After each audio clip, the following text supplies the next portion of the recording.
मैं और मेरे 3 फ्रेंड्स मुंबई से गोवा जा रहे थे बाय रोड। काफ़ी धमाल मस्ती करते हुए हम लोग पहुँचे थे मड़गांव। मड़गांव पहुँचने के बाद हम लोगों ने डिनर किया, तब काफ़ी रात हो चुकी थी। मड़गांव से हमारी होटल अभी भी 2 से 3 घंटे के रास्ते पर थी और हमें रात के 11:30 बज चुके थे। हमारा चेक इन मॉर्निंग 8 बजे का था। हमने सोचा कि लाओ गोवा की नाइट ड्राइव का मज़ा लिया जाए और रोड भी काफ़ी अच्छा था। जब हम लोग मड़गांव से पणजी जाने के लिए निकले तब हार्डली 15-20 मिनट के रास्ते पर हमारी गाड़ी अचानक बंद पड़ गई। मेरा फ्रेंड राजेश जो ड्राइव कर रहा था उसने बोनट खोल के देखा तो कहा कि यार पता नहीं कैसे रेडिएटर का पानी ख़त्म हो चुका है, उस वजह से इंजन गर्म हो गया है, तो पानी डालना पड़ेगा भाई। हमारे पास पानी था नहीं तो उसने कहा कि यहीं आसपास देखता हूँ, कहीं पानी मिल ही जाएगा, वैसे भी हम सिटी से ज़्यादा दूर नहीं हैं। राजेश 2 बोतल लेके पानी लेने कहीं चला गया और हम सब उसका वेट करने लगे। आधा घंटा हो जाने पर भी वह जब नहीं आया तो हमने उसका फ़ोन डायल किया तो पता चला कि फ़ोन तो वह कार में ही रख के गया है। तब मैंने सोचा कि लाओ मैं ही उसे ढूंढने जाता हूँ। ऐसा कहकर मैं आशु और सोनू को कार में ही छोड़कर राजेश को ढूंढने निकला। कुछ दूर जाने के बाद मैंने देखा कि एक जगह आग जल रही थी और उसके इर्द गिर्द कुछ लोग बैठे थे। मैंने उनसे जाके पूछा कि क्या आपने किसी लड़के को यहाँ से पानी लेने जाते या लेके आते हुए देखा? उसके पास 2 बोतल भी थी, पर उन लोगों ने मुझे कोई जवाब नहीं दिया।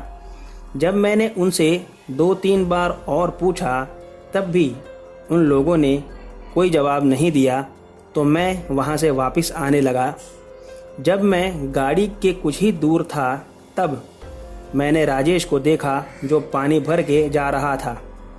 उसने मुझे देखा तो कहा कि अरे किशन, तू यहाँ क्या कर रहा है? मैंने उससे कहा कि भाई तुझे काफ़ी देर हो गई थी और तेरा मोबाइल भी कार में था, इसलिए तुझे ढूंढने ही आया था और वो दोनों कार में ही हैं। फिर मैं और राजेश कार तक पहुँचे और राजेश ने पानी डाल के कार चालू कर दी और हम लोग गोवा घूमने चले गए। मॉर्निंग में होटल चेक इन करके हम लोग जब अपने अपने कमरे में गए तब काफ़ी थक चुके थे। हम सीधा सो गए। अभी सिर्फ सुबह के 10 ही बजे थे कि आशु और सोनू ने मुझे उठाया और गुस्सा करने लगे, साले हम लोगों को वहाँ हाईवे पर अकेला मरने के लिए छोड़ के तुम दोनों कहाँ भाग गए थे? वो राजेश कहाँ है? बड़ा शरीफ बना फिरता है और हमें हाईवे पर छोड़ के साले तुम लोग अकेले मस्ती मारने चले गए। तब मैंने आशु को कहा कि पागल है क्या रे तू? साले साथ में ही तो घूमे हैं पूरी रात, अभी क्या तुझे इतनी जल्दी मस्ती सूझी है जो मेरी नींद खराब कर रहा है? चल भाग यहाँ से। तब सोनू ने मुझे पकड़कर उठा दिया और चिल्लाने लगा कि नाटक बंद कर और चुपचाप हमारे सवाल का जवाब दे कि तुम दोनों ने हमारे साथ ऐसा क्यों किया। अगर हमें वहाँ से लिफ्ट नहीं मिली होती तो हम सारी रात वहाँ हाईवे पर मरते रहते और तुम दोनों गोवा घूमने चले गए। तब मुझे बहुत गुस्सा आया और मैंने सोनू से कहा कि अबे साले पागल है क्या तू? क्या भांग का के आया है सुबह सुबह? पूरी रात हमारे साथ घूम के अभी क्या नाटक चढ़ा है तुम दोनों को?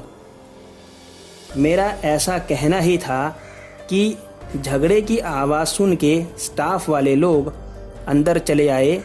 उन्हें लगा जैसे कोई कांड हो रहा है। जब हमारी बात उन लोगों ने सुनी तो रिजॉर्ट के मैनेजर ने भी यही कहा कि हाँ सर, ये दोनों रात को ही यहाँ आ गए थे, आप लोग मॉर्निंग में आए हैं। राजेश भी उतने में वहाँ आया और हम लोगों में काफ़ी गर्म बहस हो गई, लेकिन मैनेजर और स्टाफ भी इसी बात पर अड़े रहे कि ये दोनों रात में ही यहाँ आ गए थे। ऊपर से आशु सोनू की चिल्लाहट।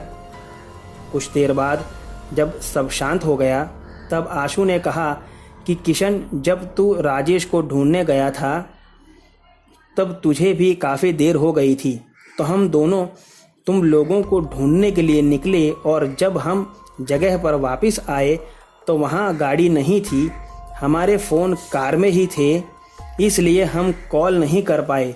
जब राजेश ने कहा कि यार पता नहीं तुम दोनों ने कैसे प्रैंक करने के लिए रिजॉर्ट के स्टाफ को भी मिला लिया है, लेकिन तुम दोनों ये बिल्कुल भूल ही गए कि हमने गोवा में कितने फ़ोटोज़ लिए थे। और तुरंत राजेश ने अपना फ़ोन निकाला, लेकिन उसमें सिर्फ मैं और राजेश थे, आशु सोनू नहीं थे, जबकि हमने कई फ़ोटो साथ में खींची थी।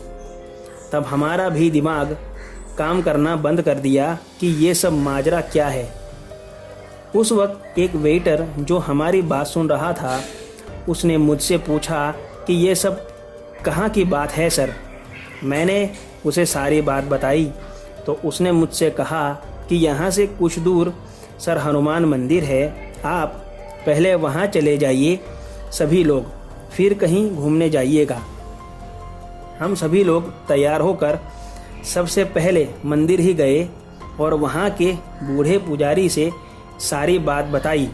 तो उन पुजारी जी ने कहा कि बेटा, जब तुम अपने मित्र को ढूंढने के लिए गए थे तब तुम एक शमशान में चले गए थे और वहाँ से प्रेत तुम्हारे साथ चले आए थे। तुम्हारी गाड़ी में, जिसे हम छलावा भी कहते हैं, और वही तुम्हारी कार में बैठे थे जिन्हें तुम अपने दोस्त समझ गए थे और उनके साथ घूमने चले गए।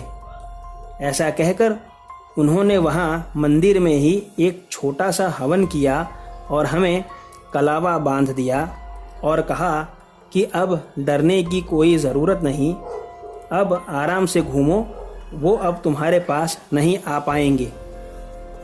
तो दोस्तों, इस कहानी में बस इतना ही। दोस्तों, अगर आपके पास भी ऐसी कोई कहानी है तो मेरे साथ मेरे ईमेल पर ज़रूर शेयर करें। मेरा ईमेल डिस्क्रिप्शन बॉक्स में दिया है और आप मेरा फेसबुक पेज भी ज्वाइन कर लीजिए, उसका लिंक भी मैंने डिस्क्रिप्शन बॉक्स में दिया है। साथ में वीडियो को लाइक और चैनल को सब्सक्राइब करना ना भूलें।